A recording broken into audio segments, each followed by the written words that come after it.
महाराष्ट्र की बात करते हैं। महाराष्ट्र में टैक्सी और ऑटो ड्राइवर के लिए मराठी भाषा को अनिवार्य बनाने के लिए फैसले ने अब बड़ा विवाद खड़ा कर दिया है। सरकार का कहना है यात्रियों से बेहतर संवाद और स्थानीय भाषा के सम्मान के लिए मराठी का ज्ञान जरूरी है। वहीं दूसरी ओर टैक्सी ड्राइवर का आरोप है कि भाषा की शर्त उनके रोजगार पर सीधा असर डाल सकती है।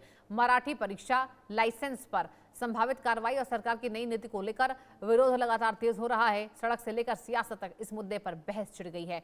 क्या स्थानीय भाषा को बढ़ावा देना इतना सही कदम है या फिर रोजगार के अधिकार पर नई शर्तें थोपना? इस मुद्दे पर इंडिया न्यूज संवाददाताओं ने लोगों की राय जानी है। चलिए देखते हैं। महाराष्ट्र में ऑटो चालक हो या टैक्सी चालक हो, आम बोलचाल की भाषा में मराठी आनी चाहिए। महाराष्ट्र के परिवहन मंत्री प्रताप सरनाईक का ये आदेश है। कहीं ना कहीं इसे पालन भी अब सख्ती से कराया जा रहा है। सरकार का ये भी दावा है कि ये कोई नया नियम नहीं है, बल्कि ये पुराना नियम है। अब इसे सख्ती से लागू कराया जा रहा है, क्योंकि मराठी आम बोलचाल भाषा में नहीं आती, तो वहाँ के लोग जो है परेशान होते हैं ऑटो या टैक्सी चालक के द्वारा या कहीं सफ़र करते हैं। तो आप किस तरीके से देखते हैं? क्या लगता है कि यूपी बिहार के लोगों पर रोजी रोटी का संकट महाराष्ट्र में पड़ने वाला है? ऐसा कहीं कुछ नहीं है। मेरा मानना है कि इतना बड़ा देश है, एकता में अनेकता है और 27 राज्य हैं, अनेक केंद्र शासित प्रदेश हैं और अलग अलग राज्यों की अलग अलग भाषाएं हैं। अगर आप ऐसे कहते हैं तो उड़िया वाले भी, उड़ीसा वाले भी कहेंगे हमारे यहाँ भी ऐसा होना चाहिए, कन्नड़ भी कहेगा हमारे यहाँ होना चाहिए, मलयालम कहेगी हमारे यहाँ, असमी हमारे यहाँ, तो सबके यहाँ भाषाएँ अनिवार्य हो जाएंगी। फिर इस देश के औचित्य की बात ही क्या आती है? बात होती है इस देश की हिंदी की। हिंदी हर जगह प्रयोग किया जा रहा है। उत्तर भारत में सबसे ज़्यादा हिंदी बोला जाता है। आज आप टैक्सी चालकों की बात कर रहे हैं, ऑटो चालकों की बात कर रहे हैं, तो क्या आयोग से चयनित होने वाले जो आईएएस और आईपीएस महाराष्ट्र में जा रहे हैं, तो क्या उनके साथ भी आप लागू करेंगे? बैंकों में बहुत सारे लोग जाके कार्य कर रहे हैं, उनको मराठी नहीं आती, तो ये आप अनिवार्य कर देंगे कि जब भी महाराष्ट्र में आप नौकरी करेंगे तो आपको मराठी आनी चाहिए। तो सिर्फ ऑटो चालकों के लिए और टैक्सी चालकों के लिए आप कर रहे हैं, और विभागों के लिए क्या है? केंद्र सरकार के बीमा, आपकी बीमा भी है, रेलवे भी है, बहुत सारी इनकम टैक्स डिपार्टमेंट है जो केंद्र शासित राज्यों में चलाई जाती है।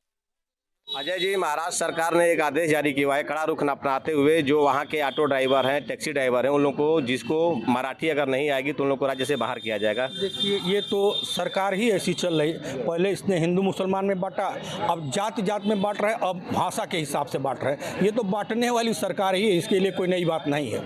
वो ऐसा कर सकते हैं, ऐसी अपेक्षा की जा रही है। ऐसे में देखा जाए यूपी और बिहार के लाखों की संख्या में लोग जो है ऑटो और टैक्सी की ड्राइवरी करते हैं महाराष्ट्र में। अगर उन लोग को निकाला जाएगा तो रोजी रोटी की बड़ी दिक्कत होगी। निश्चित रोजी रोजगार की दिक्कत होगी। भाषा के स्तर पर अगर निकाला जाए तो ये तो बड़ा ही निंदनीय है। इसकी जितनी निंदा की जाए कम है। लेकिन वर्तमान सरकार को ये अच्छा लगता है, कभी धर्म के नाम पे बांटना चाहती है देश को, कभी जात के नाम पे देश को बांटना चाहती है, और इससे भी नहीं हुआ तो भाषा के नाम पे बांटना चाह रही है ये सरकार।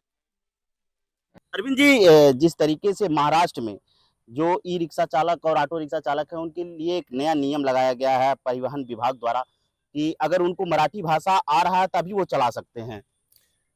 आप देखो, देश की मातृभाषा हिंदी है और आपको अंदाजा होगा कि हमारे यहाँ हर 10 किलोमीटर पे भाषा बदल जाती है। महाराष्ट्र में ई रिक्शा चालक 90% उत्तर भारत के हैं, बिहार के हैं और झारखंड, और यहाँ पे जहाँ पे मराठी भाषा नहीं सिखाई जाती, ना सीखी जाती। तो मेरा एक ही सवाल है, डबल इंजन की सरकार वहाँ पे, तो वहाँ पे आखिर तय क्या करना चाहते हैं? कौन सी डिक्टेटरशिप लागू करना चाहते हैं? महाराष्ट्रीय भाषा जानेंगे तभी रिक्शा चलाएंगे, ये कौन सी शर्त होगी? अब वो सरकार तय कर रही है। इसका मतलब कि ये राज ठाकरे की विचारधाराओं पे आगे बढ़ना चाहते हैं। इसका जवाब उत्तर प्रदेश में 2027 में यहाँ की जनता इनको जरूर।